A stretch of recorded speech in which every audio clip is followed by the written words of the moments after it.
এরপর গাইস গাড়িতে উঠে যখন যাচ্ছিলাম, আশেপাশের ভিউ আর তার সঙ্গে একটা দারুণ মিউজিক চলছিল, যেটা তোমাদেরকে শোনাতে পারলাম না পুরোটা।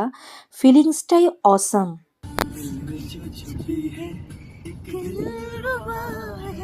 সেই বলে না এ স্বাদের ভাগ হবে না, মানে এরকম একটা ব্যাপার। এত সুন্দর একটা ফিলিংস গাইস, মানে পুরো আজকের দিনটা রিফ্রেশ, মানে ঐতিহাসিক মুহূর্ত আমার কাছে।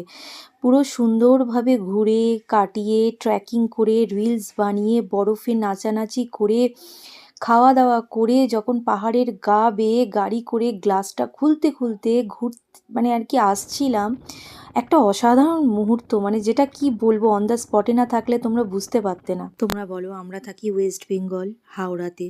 এই হাওড়াতে কি এই ধরনের ধোঁয়া ধোঁয়া ওঠা রাস্তা, পাহাড়, সবুজে গাছপালা এ সমস্ত কি দেখতে পাই? আর তার সঙ্গে দেখো, না আছে কোনো রান্নার টেনশন, না আছে ঘরের কোনো কাজের টেনশন, না আছে বাচ্চাকে পড়ানো, আর না আছে নিজের কোনো পার্সোনাল কাজ। এই এত ফ্রিডম, এত ফ্রি, আর কি বলবো, অসাধারণ অসাধারণ ঐতিহাসিক মুহূর্ত আমার কাছে এই সিকিম ট্যুরটা। সত্যি মার্শাল্লাহ, আল্লাহ পাকের কাছে অনেক অনেক শুক্রিয়া আদা। একটা ঐতিহাসিক মুহূর্ত। তোমরা এবার বলবে বাবা আরও যদি ওটাকে বলে কাশ্মীরে যেত তাহলে কি করতো? আসলে কি বলতো, তোমার ভাগ্যে যখন যতটুকু থাকবে সেটাকেই সেরা হিসেবে, সেরা মুহূর্ত হিসেবে উপভোগ করতে হয়, যেমনটা আমি করছি।